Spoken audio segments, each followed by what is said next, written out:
Shalom Bapak Ibu yang dikasihi Tuhan. Mari kita bersatu hati dalam doa sebelum kita mendengar kebenaran firman Tuhan.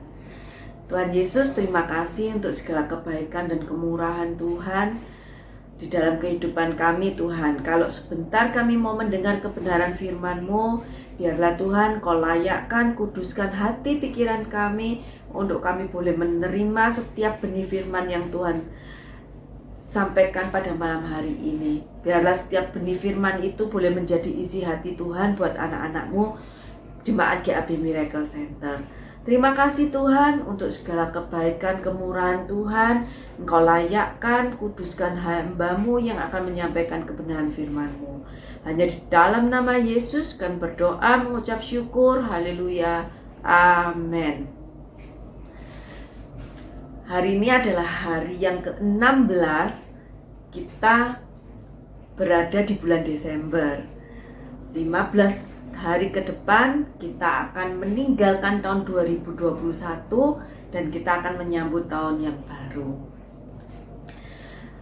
Ketika kita memasuki tahun 2021, kita berharap tahun 2021 ini lebih baik daripada tahun 2020. Dan ternyata tahun 2021 bukan lebih baik dari tahun 2020.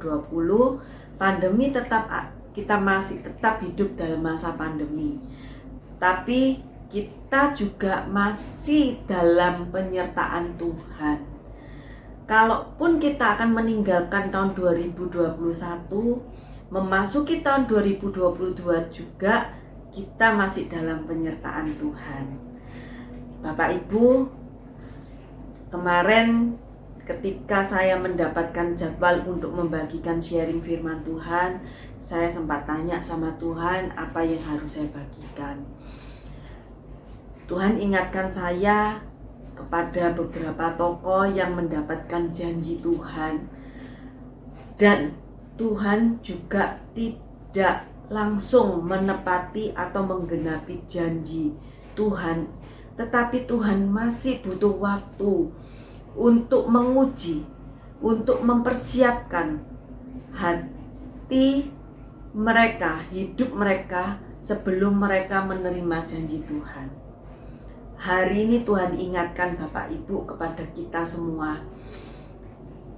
Tuhan berjanji kepada kita dan janji itu akan digenapi Tuhan. Tapi Tuhan juga melihat waktu yang tepat bagi Tuhan untuk menggenapi janjinya ketika Tuhan melihat hidup kita siap untuk menerima berkat Tuhan.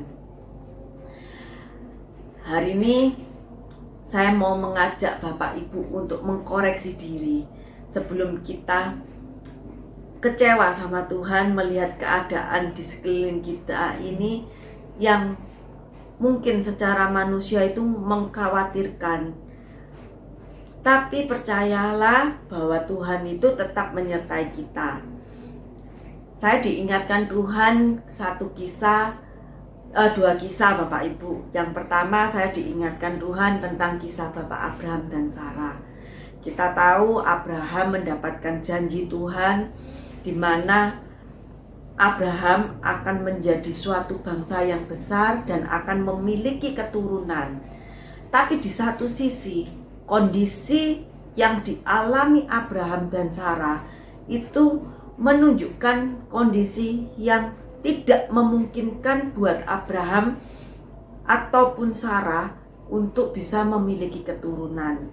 Kita baca di Kejadian 12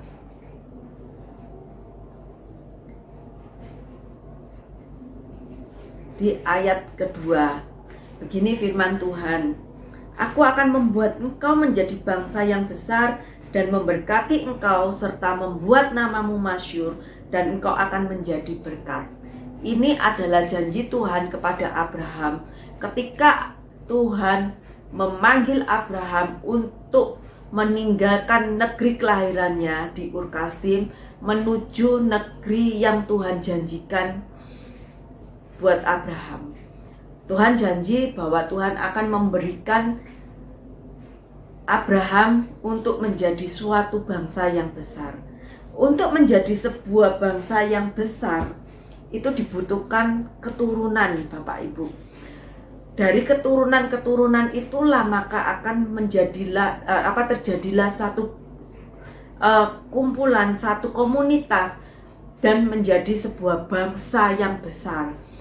Tapi di satu sisi, kondisi Abraham dan Sarah tidak memungkinkan janji Tuhan itu bisa tergenapi. Seolah-olah janji Tuhan itu tidak mungkin tergenapi ketika Abraham melihat kondisinya yang tidak memungkinkan itu, terutama kondisi Sarah. Kenapa? Firman Tuhan mencatat di Kejadian 11 ayat 30, Sarai itu mandul, tidak mempunyai anak. Firman Tuhan mencatat bahwa Sarai itu mandul. Untuk seorang yang mandul, itu tidak mungkin dia bisa memiliki anak. Jadi janjinya Tuhan kepada Abraham dan kondisi yang dialami Sarah itu bertolak belakang, Bapak Ibu. Secara manusia itu tidak mungkin, tapi bagi Tuhan tidak ada yang mustahil. Sama halnya dengan kita, Bapak Ibu. Mungkin di tengah pandemi ini kita mendapatkan banyak janji Tuhan di dalam kehidupan kita. Tapi secara logika kita, ketika kita kita menjalani kehidupan ini, banyak hal yang tidak mungkin. Tapi hari ini saya mau mengingatkan Bapak Ibu, Tuhan itu jagonya menciptakan sesuatu yang tidak mungkin menjadi mungkin. Jadi kalau hari ini Bapak Ibu masih meragukan Tuhan, saya ingatkan jangan meragukan kebesaran Tuhan. Karena Tuhan tidak pernah ingkar janji. Sama halnya dengan Tuhan janji kepada Abraham. Janji itu tetap digenapi, tapi menurut waktunya Tuhan. Ketika Tuhan merasa Abraham dan Sarah siap untuk menerima janji Tuhan, maka janji itu digenapi. Sama halnya dengan kita. Tuhan janji kepada Abraham ketika Abraham berusia 75 tahun. Dan 10 tahun ke depan, 10 tahun kemudian setelah janji pertama Tuhan akan menjadikan Abraham sebuah bangsa yang besar, Tuhan mengingatkan lagi janjinya kepada Abraham. Kita baca di Kejadian 15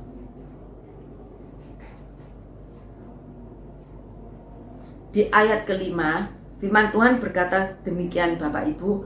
Lalu Tuhan membawa Abraham keluar serta berfirman, coba lihat ke langit, hitunglah bintang-bintang. Jika engkau dapat menghitungnya, maka firman-Nya kepadanya, demikianlah banyaknya nanti keturunanmu. Lalu percayalah Abraham kepada Tuhan, maka Tuhan memperhitungkan hal itu kepadanya sebagai kebenaran. 10 tahun Abraham menantikan janji Tuhan. Ketika mungkin Tuhan melihat Abraham mulai ada keraguan terhadap janjinya Tuhan, Tuhan mulai janji lagi sama Abraham, mengingatkan, mereminder Abraham, Abraham, kamu nanti akan menjadi bangsa yang besar, upahmu besar. Kalau kamu bisa menghitung bintang di langit, demikianlah keturunanmu banyaknya. Tuhan janjikan lagi. Tapi janji Tuhan ini lagi-lagi dipatahkan dengan keadaan Abraham dan Sarah. Abraham dan Sarah, kondisi Sarah tetap mandul. Sedangkan Abraham semakin bertambah usianya, semakin umur usianya, itu semakin tidak memungkinkan untuk memiliki anak. Jadi kondisi Abraham dan Sarah itu adalah kondisi di mana semakin tidak memungkinkan mereka melihat janji Tuhan itu digenapi dalam hidup mereka. Sampai di satu titik, Abraham dan Sarah melakukan satu kesalahan yang cukup fatal, Bapak Ibu. Ketika mereka di tengah penantiannya 10 tahun mereka percaya dan sampai akhirnya mungkin hanya 1% ketidakpercayaan Abraham itu menghambat janji Tuhan untuk digenapi lagi. Bapak Ibu, Abraham melakukan satu kesalahan di mana Abraham mulai meragukan janjinya Tuhan dapat tergenapi di dalam hidup mereka, Abraham dan Sarah. Di mana tahunnya kita baca di Kejadian 16 di ayat ke-2. Berkatalah Sarai kepada Abraham, engkau tahu Tuhan tidak memberi aku melahirkan anak. Karena itu baiklah hampiri hambaku itu. Mungkin oleh dialah aku dapat memperoleh seorang anak. Dan Abraham mendengarkan perkataan Sarai. Sampai di satu titik Abraham di tengah penantiannya mulai meragukan. Mungkin sedikit keraguan Abraham. Sampai akhirnya Abraham menyetujui ide dari Sarah, di mana Sarah ngomong, mungkin Tuhan itu tidak mengizinkan aku untuk punya anak. Mungkin melalui hambaku Hagar, kamu bisa memiliki keturunan. Karena penantian yang cukup panjang itu, Abraham mulai kehilangan kepercayaannya kepada Tuhan, sekalipun hanya 0, sekian persen. Bapak Ibu, kalau hari ini kita menerima janji Tuhan, tapi janji itu belum digenapi dalam hidup kita, pertolongan Tuhan, mujizat Tuhan belum tergenapi di dalam kehidupan kita, jangan pernah kita meragukan meragukan kedaulatan Tuhan. Jangan pernah meragukan janji Tuhan, karena Tuhan itu tidak pernah ingkar janji. Tuhan selalu menepati janjinya, tepat seperti waktu yang Tuhan inginkan. Ketika Tuhan melihat hati kita, hidup kita siap untuk menerima pertolongan mujizat Tuhan. Pertolongan Tuhan tidak pernah terlambat datangnya Bapak Ibu, selalu tepat pada waktunya. Sama halnya dengan Abraham, ketika Tuhan melihat Abraham siap menerima berkat Tuhan, janji Tuhan itu akan digenapi. Tapi yang terjadi, Abraham mulai meragukan, sekalipun sekian persen Abraham ragu. Abraham mengiyakan apa yang dikatakan oleh Sarah. Abraham mengambil Hagar menjadi selirnya dan menghampiri Hagar sampai akhirnya Hagar mengandung. Bapak Ibu, kita mau koreksi. Mungkin karena kita tidak percaya 100%, itulah yang membuat kita terhambat menerima pertolongan Tuhan. Dan yang kedua Bapak Ibu, Sarah di tengah kondisinya dia seorang wanita yang mandul, dia mulai juga meragukan. Dia melakukan satu kesalahan dengan memberikan satu ide kepada Abraham untuk mengambil Hagar menjadi istrinya. Tapi di satu sisi Sarah juga melakukan kesalahan lagi, yaitu berusaha menolong Tuhan. Seberapa banyak dari kita sering menolong Tuhan karena kita tidak sabaran menanti janjinya Tuhan. Kita sering merasa, oh mungkin ini loh, melalui cara ini Tuhan itu berkehendak. Tapi sesungguhnya bukan itu, karena kita tidak sabar menanti janjinya Tuhan. Sama halnya dengan Sarah. Sarah tidak sabaran menanti janjinya Tuhan digenapi dalam kehidupan keluarga mereka. Akhirnya Sarah membantu Tuhan. Bapak Ibu, hari ini saya mau mengingatkan, Tuhan itu tidak pantas untuk kita tolong. Karena apa? Yang seharusnya butuh pertolongan Tuhan itu kita, bukan Tuhan. Tuhan tidak butuh pertolongan kita, tapi kita yang butuh ditolong Tuhan. Jadi terkadang seringkali kita ini memutarbalikkan keadaan, seolah-olah Tuhan yang butuh pertolongan kita. Itu salah Bapak Ibu. Kalau hari ini kita masih menantikan janji Tuhan, berkat Tuhan, pertolongan Tuhan, kita masih nantikan terus. Jangan pernah kita berusaha menolong Tuhan. Jangan pernah kita berusaha membantu Tuhan. Karena ketika kita berusaha menolong atau membantu Tuhan, yang terjadi kita akan mendapatkan satu masalah. Sama halnya dengan Sarah. Ketika Sarah berusaha membantu Tuhan dengan memberikan Hagar hambanya kepada Abraham, yang terjadi adalah Sarah menderita. Sarah direndahkan oleh Hagar karena Hagar mengandung sedangkan Sarah tidak. Hagar mulai merendahkan nyonyanya, merendahkan Sarah sebagai nyonya rumahnya. Masalah timbul karena Sarah berusaha menolong Tuhan. Seberapa banyak dari kita yang selalu berusaha menolong Tuhan karena kita tidak sabaran, yang pada akhirnya, endingnya, kita tidak mendapatkan pertolongan yang sesuai yang Tuhan inginkan, tapi yang ada kita malah mendatangkan masalah baru buat kita. Kalau hari ini kita masih menantikan pertolongan Tuhan, jangan pernah kita berusaha menolong Tuhan, karena Tuhan tidak pantas untuk kita tolong. Karena yang sesungguhnya yang membutuhkan pertolongan itu diri kita, bukan Tuhan. Jangan menjadi seperti Sarah, berusaha menolong Tuhan dan menjadi tawar hati, menjadi tidak percaya di tengah penantiannya yang 10 tahun itu. Dan akhirnya Sarah dan Abraham menanti lagi sampai usia Abraham 100 tahun baru mendapatkan Ishak. Bapak Ibu, Tuhan ingatkan kepada saya, begitu banyak janji Tuhan yang Tuhan berikan dalam hidup kita. Tuhan ingin kita menjadi kepala bukan ekor. Tuhan ingin hidup kita itu menjadi berkat. Tuhan ingin kita itu dipenuhi damai sejahtera Tuhan, sukacita Tuhan. Tapi yang terjadi seringkali hidup kita tidak siap, belum siap untuk menerima setiap janji-janji Tuhan. Ketika Tuhan melihat hidup kita ini belum siap menerima janji Tuhan, maka Tuhan akan mempersiapkan hidup kita terlebih dahulu. Sampai didapati Tuhan melihat hidup kita benar-benar siap untuk menerima janji Tuhan. Maka janji Tuhan, berkat pertolongan Tuhan itu jauh lebih besar dari apa yang kita pikirkan, apa yang kita lihat, apa yang tidak pernah kita dengar, apa yang tidak pernah kita pikirkan. Itu yang Tuhan sediakan dalam hidup kita. Yang kedua, saya diingatkan dengan tokoh Yusuf, Bapak Ibu. Yusuf juga mendapatkan satu janji Tuhan melalui mimpinya. Yusuf akan diangkat menjadi seorang raja.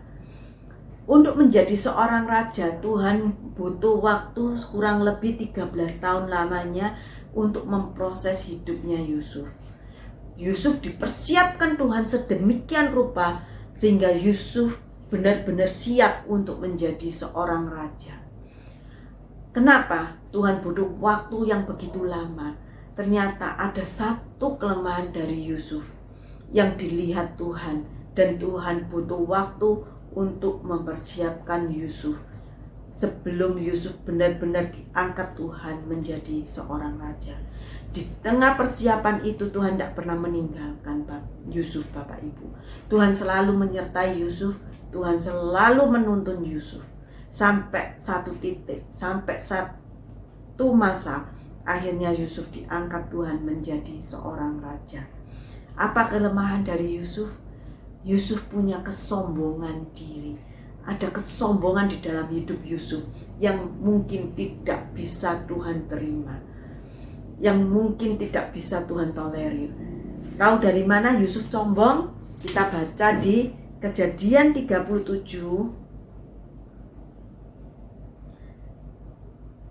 ayat kedua sampai ke 5 ya.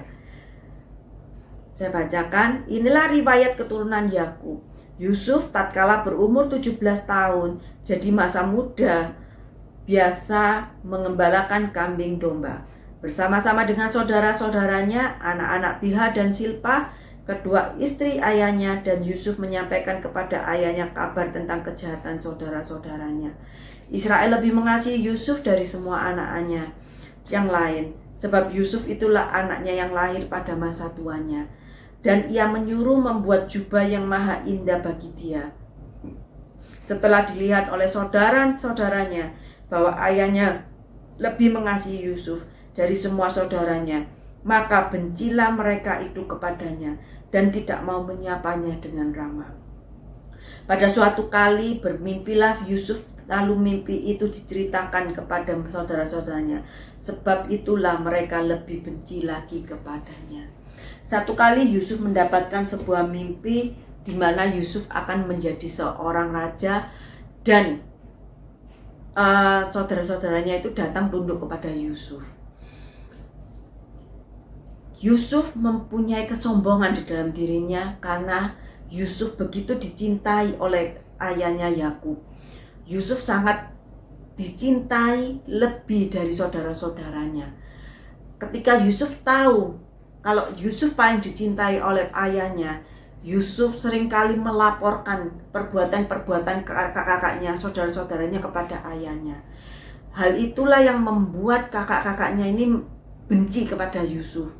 Pertama, karena Yusuf ini lebih disayangi daripada saudara-saudaranya yang lain. Yang kedua, Yusuf ini suka lapor. Apa yang dilakukan kakaknya dilaporkan ke ayahnya. Dan yang ketiga, ketika Yusuf punya mimpi, Yusuf itu menceritakan. Kalau Yusuf ada kerendahan hati di dalam dirinya, dia tidak akan mungkin menceritakan mimpinya itu kepada kakak-kakaknya, yang akhirnya menimbulkan kebencian yang begitu mendalam dari saudara-saudaranya kepada Yusuf. Yusuf gak disenangi sama kakak-kakaknya, sama saudara-saudaranya. Ditambah lagi Yusuf tidak sadar diri. Karena Tuhan melihat ada kesombongan di dalam diri Yusuf. Sehingga Tuhan mengulur waktu 13 tahun lamanya untuk mempersiapkan Yusuf menjadi raja. Bapak Ibu, tanpa kita sadari, seringkali kita sama seperti Yusuf.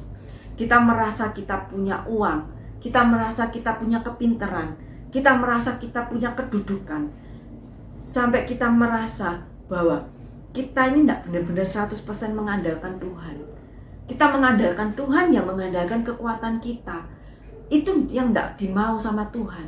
Sehingga Tuhan butuh waktu untuk benar-benar Tuhan itu memproses hidup kita sampai didapati kita benar-benar itu di hadapan Tuhan itu benar-benar, aku benar-benar Tuhan mengandalkan Engkau 100%.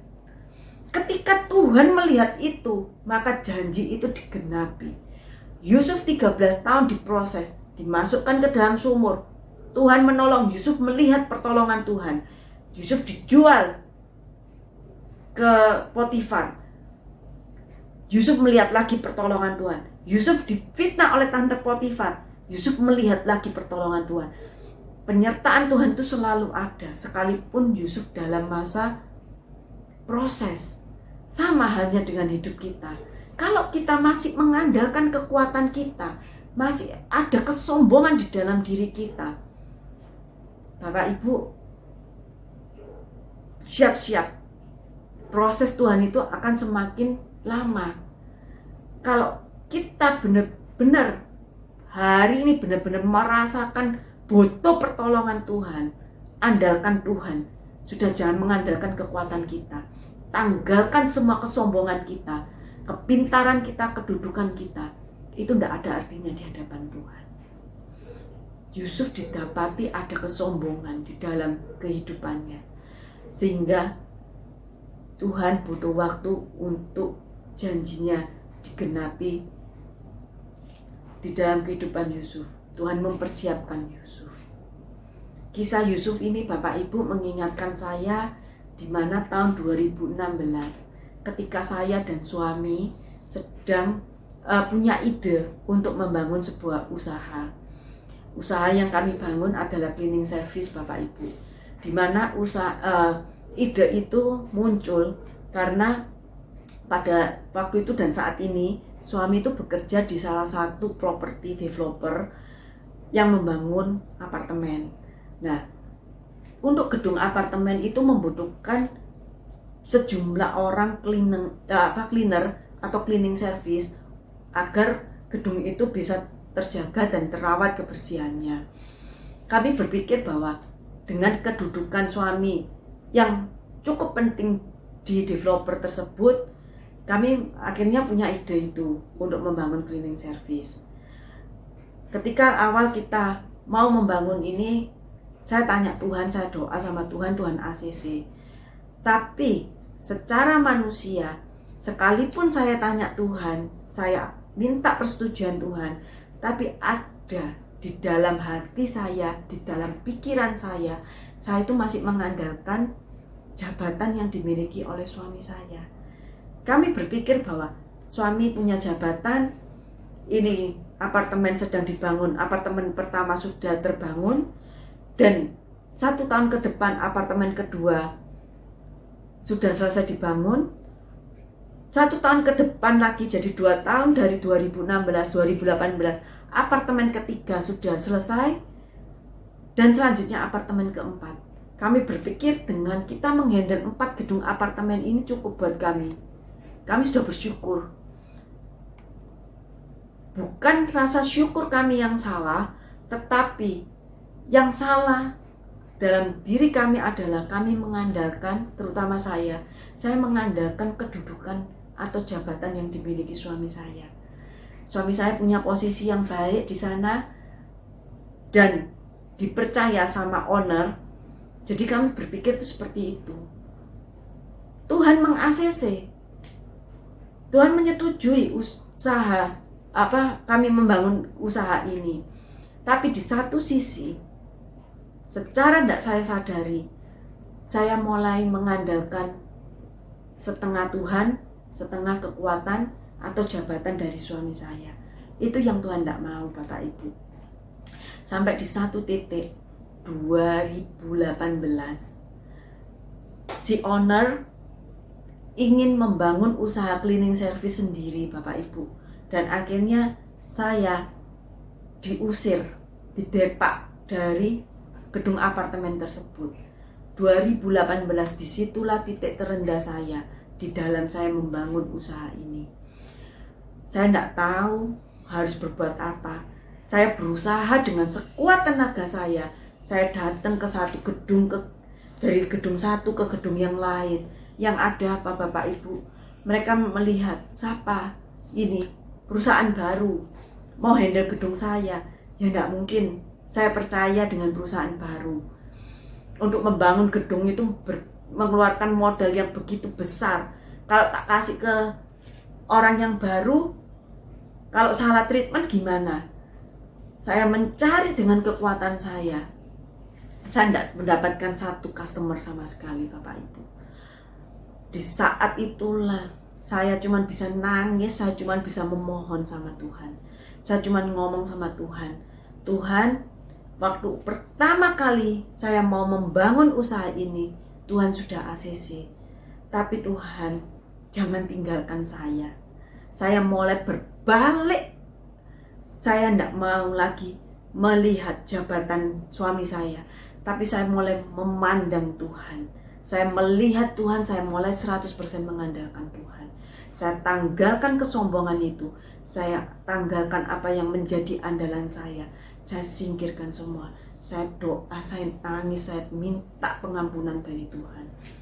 Di saat saya benar-benar mengangkat tangan, Bapak Ibu, di situ kuasa Tuhan bekerja dalam kehidupan saya. Tuhan mulai bukakan, Bapak Ibu. Tuhan mulai perlihatkan. Tuhan mulai buka jalan. Tuhan mulai ingatkan saya. Kenapa kamu menginginkan roti yang banyak orang yang pengen roti itu?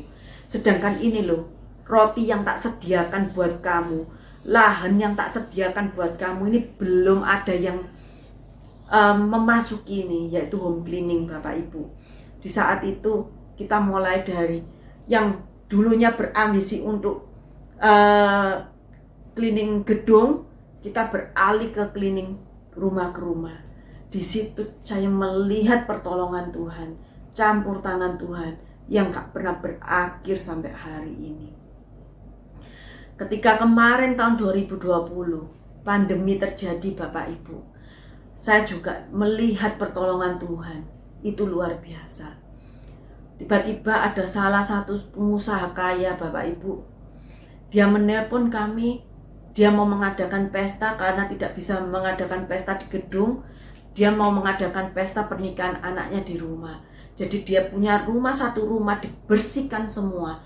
Itu adalah home cleaning dengan omset kami, penjualan kami terbesar untuk home cleaning selama 2018 kita memulai, 2022 tahun kita memulai usaha home cleaning ini. Itu yang terbesar, Bapak Ibu. Tanpa menawar, kita diberikan harga sekian, dia langsung ACC, langsung transfer.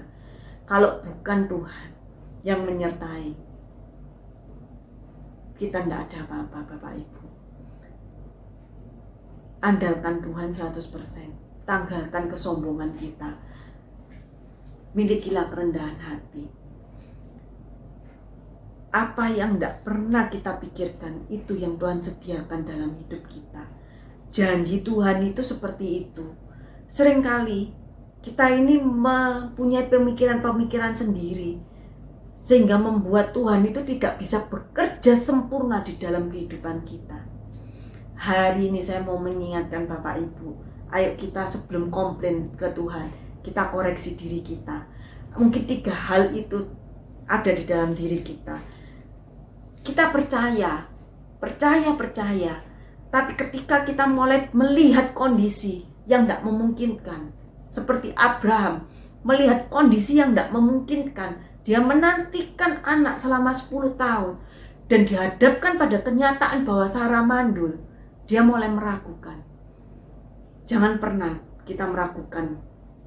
Tetap percaya 100% sama Tuhan. Yang kedua, jangan pernah membantu Tuhan, karena Tuhanlah yang akan menolong kita, bukan kita yang menolong Tuhan. Jangan mengulang kesalahan yang sama yang dilakukan oleh Sarah, dengan dia berusaha menolong Tuhan karena dia tidak sabaran. Yang ketiga, jangan seperti Yusuf, karena merasa dikasihi lebih oleh ayahnya, dia melakukan sesuatu hal yang akhirnya membuat saudara-saudaranya itu semakin benci. Kita tahu kita adalah anak-anak kerajaan Allah, tapi kita juga harus sadar diri sebagai anak-anak kerajaan Allah. Jangan kita bertindak serampangan, jangan kita bermegah atas diri kita, jangan kita menyombongkan diri kita, tapi milikilah kerendahan hati, supaya janji Tuhan itu tergenapi dalam hidup kita. Lakukan 3 hal ini, Bapak Ibu. Percaya sama Tuhan, jangan membantu Tuhan, jangan berusaha menolong Tuhan, jangan ada kesombongan di dalam diri kita, karena Tuhan tidak senang. Karakter anak-anak Tuhan itu rendah hati, bukan tinggi hati. Kalau Tuhan mendapati kita punya karakter kerajaan Allah, maka berkat itu akan langsung dicurahkan dalam hidup kita. Tuhan itu kalau memberkati bukan setetes demi setetes, Bapak Ibu, tetapi Tuhan selalu memberkati kita itu dengan kerojokan yang luar biasa. Seperti firman Tuhan kemarin, damai sejahtera itu juga salah satu berkat Tuhan. Biarlah damai, sukacita Tuhan, janji Tuhan yang ada di dalam firman-Nya itu tergenapi dalam hidup kita. Ayo, tanggalkan semuanya itu. Kita belajar dari Abraham, belajar dari Sarah, belajar dari Yusuf. Apa yang tidak berkenan di hadapan Tuhan, jangan kita lakukan. Biarlah berkat Tuhan itu bisa cepat kita peroleh. Pertolongan Tuhan itu bisa cepat kita peroleh. Mari kita berdoa. Tuhan, terima kasih untuk segala kebaikan kemurahan-Mu, Tuhan.